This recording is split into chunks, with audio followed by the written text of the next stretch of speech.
Hey Kyle, got the preamp tubes here out of your AC30, and I'm going to be testing both triodes of each. So we got the first one, that's V1, that one that was under the metal cover for the normal channel and one part of the top boost gain stage. So first triode test week.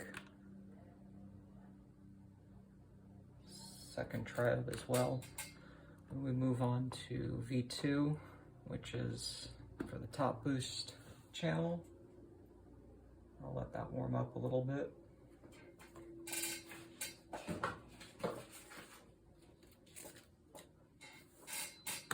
On to the first triode.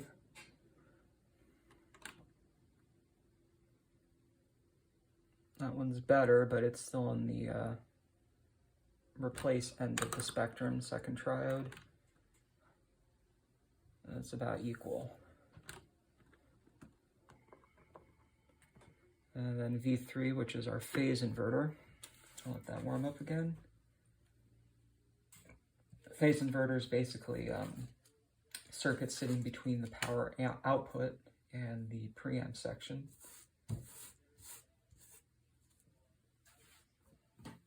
Back to the first triode.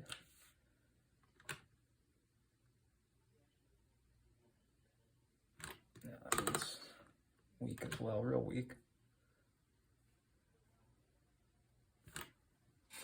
Yeah, all three appear to be weak. We'll try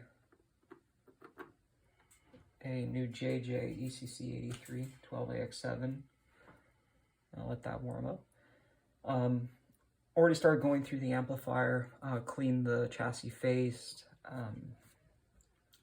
cleaned and serviced the potentiometers and the input jacks, made sure that the ground rings are seated firmly against the underside of the chassis, cleaned the tube PCB of any dust that had collected on its surface, cleaned the inside of the cabinet, and we'll be cleaning the tube sockets here shortly.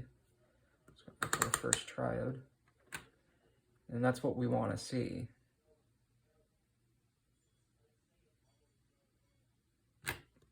Second triode.